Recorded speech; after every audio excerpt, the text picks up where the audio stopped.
తలనొప్పొచ్చింది. Tablet యేసుకున్నాం. Body pains tablet.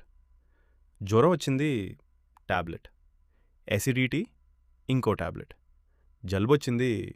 Medical షాప్‌కెళ్ళి మందులు తెచ్చుకున్నాం. కొంతసేపటికి సమస్య తగ్గింది. కానీ ఇక్కడ ఒక చిన్న ప్రశ్న. టాబ్లెట్ వేసుకున్న తర్వాత నొప్పి తగ్గిందంటంటే అసలు సమస్య కూడా తగ్గిపోయిందా? లేక మన శరీరం పంపిస్తున్న వార్నింగ్ సిగ్నల్ మాత్రమే సైలెంట్ అయిందా? ఇంకా ఆసక్తికరమైన విషయం ఏంటంటే, మనం రోజూ చూసే కొన్ని మందులు సరైన సమయంలో, సరైన విధంగా వాడితే మనకి ఎంతో ఉపయోగపడతాయి. అదే మందును అవసరం లేకుండా తప్పు మోతాదులో ఎక్కువ రోజులు వాడితే అదే మందు అనవసరమైన రిస్క్‌ను కూడా తీసుకురావచ్చు. అందుకే ఈరోజు మందులను చూసి భయపడదాం అని కాదు, మనం వేసుకునే చిన్న టాబ్లెట్ శరీరం లోపల అసలు ఏం చేస్తుందో తెలుసుకుందాం. ఒక ఉదాహరణ తీసుకుందాం. మీకు తలనొప్పొచ్చింది. పెయిన్ కిల్లర్ వేసుకున్నారు. కొంతసేపటికి నొప్పి తగ్గింది. కానీ ఆ టాబ్లెట్ నేరుగా మీ తలలోకి వెళ్ళి నొప్పి ఎక్కడుంది అని వెతకదు. మన శరీరంలో గాయం లేదా ఇన్ఫ్లమేషన్ జరిగినప్పుడు నొప్పికి సంబంధించిన సిగ్నల్స్ ఏర్పడటంలో కొన్ని కెమికల్ పాత్వేస్ పాత్ర పోషిస్తాయి. ఐబుప్రొఫెన్ లాంటి కొన్ని పెయిన్ కిల్లర్స్ ఆ ప్రక్రియలో పాల్గొనే కొన్ని ఎంజైమ్స్ను అడ్డుకుంటాయి. దాంతో ఇన్ఫ్లమేషన్, నొప్పి తగ్గవచ్చు.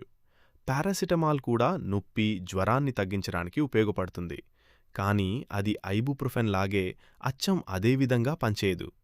ఇక్కడ మనం గుర్తుపెట్టుకోవాల్సిన ముఖ్యమైన విషయం, నొప్పి తగ్గడం అంటే నొప్పి రావడానికి కారణమైన అసలు సమస్య ప్రతిసారీ పరిష్కారమైందని కాదు. ఉదాహరణకు, నిద్ర సరిగ్గా లేకపోవడం వల్ల తలనొప్పి రావచ్చు. శరీరంలో నీరు తగ్గినా రావచ్చు. ఎక్కువసేపు స్క్రీన్ చూడ్డం వల్ల రావచ్చు. మైగ్రేన్ వల్ల రావచ్చు. ఇన్ఫెక్షన్ వల్ల కూడా రావచ్చు. టాబ్లెట్ ఆ సమయంలో నొప్పిని తగ్గించొచ్చు. కానీ అదే సమస్య మళ్ళీ మళ్ళీ వస్తుంటే టాబ్లెట్ ఏది వేసుకోవాలి అనే ప్రశ్న కంటే ఈ నొప్పి ఎందుకు వస్తోంది అనే ప్రశ్న ముఖ్యమైనది. ఇక్కడే కథ మరింత ఆసక్తికరంగా మారుతుంది. మన శరీరంలో నొప్పి, ఇన్ఫ్లమేషన్ సంబంధించిన కొన్ని కెమికల్స్ మన కడుపు లోపలి పొరను రక్షించడంలో కూడా పాత్ర పోషిస్తాయి. ఐబుప్రొఫెన్, డైక్లోఫెనాక్ లాంటి కొన్ని ఎన్ఎస్ఏఐడి పెయిన్ కిల్లర్స్ను ఎక్కువగా, తరచుగా లేదా కొన్ని రిస్క్ ఫ్యాక్టర్స్ ఉన్నప్పుడు వాడితే కడుపులో ఇరిటేషన్, ఆల్సర్స్, బ్లీడింగ్ వంటి సమస్యల రిస్క్ పెరగవచ్చు. కొన్ని పరిస్థితుల్లో కిడ్నీలపై కూడా ప్రభావం పడవచ్చు. అయితే దీని అర్థం పెయిన్ కిల్లర్స్ ప్రమాదకరం, అసలు వాడకూడదు అని కాదు. సరైన మందు, సరైన వ్యక్తికి, సరైన మోతాదులో, సరైన సమయం వరకు వాడటం ముఖ్యం. పారాసెటమాల్ మనకు చాలా పరిచయమైన మందు. సరైన మోతాదులో ఉపయోగించినప్పుడు సాధారణంగా సురక్షితమైన మందుగానే పరిగణిస్తారు.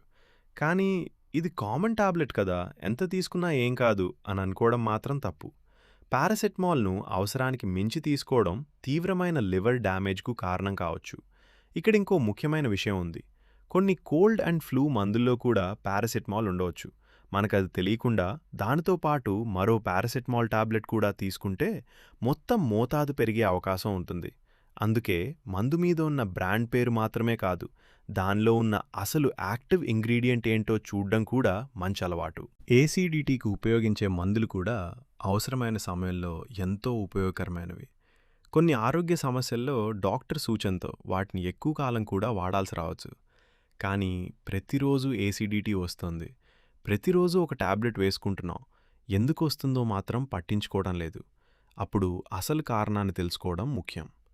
ఆహారపు అలవాట్లు, రాత్రి చాలా ఆలస్యంగా తినడం, ఆల్కహాల్, కొన్ని మందులు, అధిక బరువు లేదా ఇతర జీర్ణకోశ సమస్యలు పదే పదే వచ్చే లక్షణాలకు కారణం కావచ్చు. అందుకే ప్రశ్న, ఈ టాబ్లెట్ పనిచేస్తుందా మాత్రమే కాదు, నాకు ఈ టాబ్లెట్ ఎందుకు అవసరమవుతోంది అనేది కూడా. ఇక్కడ చాలామందికి ఒక అపోహ ఉంటుంది. జలుబు, ఫ్లూ లాంటి చాలా రెస్పిరేటరీ ఇన్ఫెక్షన్స్ వైరస్లలో వస్తాయి. యాంటీబయాటిక్స్ బ్యాక్టీరియాపై పనిచేస్తాయి. వైరస్లపై యాంటీబయాటిక్స్ పనిచేయవు. అవసరం లేకుండా యాంటీబయాటిక్స్ వాడితే సైడ్ ఎఫెక్ట్స్ రావచ్చు.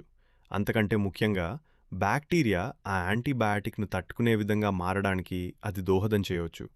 దానినే యాంటీబయాటిక్ రెసిస్టెన్స్ అంటారు. ఇక్కడ చాలామంది అనుకునే మరో విషయం కూడా తప్పు. మన శరీరానికి యాంటీబయాటిక్ అలవాటైపోయింది అని కాదు, బ్యాక్టీరియా మారుతుంది. ఆ మందు ఉన్నా కూడా బతికే సామర్థ్యాన్ని పొందవచ్చు. అప్పుడు భవిష్యత్తులో నిజంగా బ్యాక్టీరియల్ ఇన్ఫెక్షన్ వచ్చినప్పుడు చికిత్స మరింత కష్టమయ్యే అవకాశం ఉంటుంది. అందుకే యాంటీబయాటిక్ రెసిస్టెన్స్ ఒక్క వ్యక్తికి సంబంధించిన సమస్య మాత్రమే కాదు, ప్రపంచవ్యాప్తంగా ఉన్న పబ్లిక్ హెల్త్ సమస్య. నాకు గతంలో ఇదే సమస్య వచ్చింది, డాక్టర్ ఈ టాబ్లెట్ ఇచ్చారు. లేదా మా ఫ్రెండ్కి కూడా ఇదే సమస్య వచ్చింది, ఈ మందు వేసుకుంటే తగ్గిపోయింది అని మనమే అదే మందు వేసుకోవడం.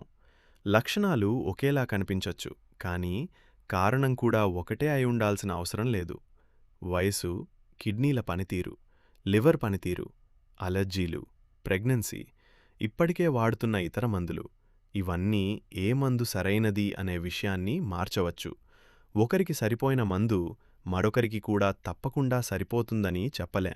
కాదు, అసలు ఈ వీడియో ఉద్దేశం అది కాదు. ఆధునిక వైద్యంలో మందులు ఎన్నో కోట్ల మంది జీవితాలు కాపాడాయి. బీపీ మందులు, డయాబెటిస్ మందులు, థైరాయిడ్ మందులు, అవసరమైనప్పుడు antibiotics, pain management, anaesthesia, emergency medicines, ఇలా చెప్పుకుంటూ పోతే ఆధునిక వైద్యంలో మందుల పాత్ర చాలా పెద్దది. సమస్య మందు కాదు, మందు గురించి సరైన సమాచారం లేకుండా దాన్ని వాడటం సమస్య కావచ్చు. మరోసారి ఏదైనా మందు తీసుకునేటప్పుడు అవకాశం ఉంటే ఈ ప్రశ్నలు తెలుసుకోండి. ఈ మందు ఎందుకు? దీనిలో యాక్టివ్ ఇంగ్రీడియంట్ ఏంటి? ఎంత మోతాదు? ఎన్ని రోజులు? నేనిప్పటికే తీసుకుంటున్న ఇతర మందులతో ఏమైనా సమస్య ఉంటుందా? ప్రిస్క్రిప్షన్ మందైతే డాక్టర్ సూచనలను పాటించండి.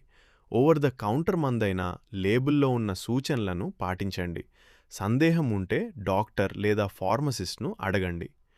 2 టాబ్లెట్స్ వేసుకుంటే ఇంకా త్వరగా తగ్గిపోతుంది అని మనమే మోతాదు పెంచుకోవద్దు. అన్నింటికంటే ముఖ్యంగా ఒకే సమస్య మళ్ళీ మళ్ళీ వస్తుంటే ప్రతిసారి టాబ్లెట్తో దాన్ని సైలెంట్ చేయడం కంటే అది ఎందుకు వస్తుందో తెలుసుకోవడం ముఖ్యం. మన శరీరం మనల్ని ఇబ్బంది పెట్టడానికి నొప్పిని సృష్టించడం లేదు. నొప్పి, జ్వరం, ఎసిడిటీ, ఇవన్నీ కొన్ని సందర్భాల్లో మన శరీరంలో ఏదో జరుగుతోందని తెలియజేసే సంకేతాలు.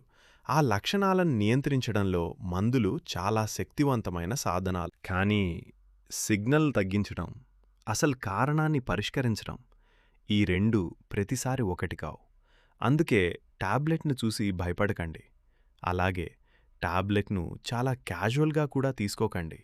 మందును మందులానే చూడండి. సరైన కారణం, సరైన మందు, సరైన మోతాదు, సరైన సమయం. ఎందుకంటే చేతిలో కనిపించే టాబ్లెట్ చిన్నదే కావచ్చు, కానీ శరీరం లోపల అది చేసే పని చిన్నది కాదు. ఇది మీకు ఉపయోగపడిందని అనిపిస్తే మీ కుటుంబంలో మందులను తరచుగా సొంతంగా వాడే ఒక్కరికైనా ఈ వీడియోను షేర్ చేయండి. ఇలాంటి మన రోజువారీ జీవితానికి ఉపయోగపడే విషయాల కోసం తెలుగు ట్రూత్ టేల్స్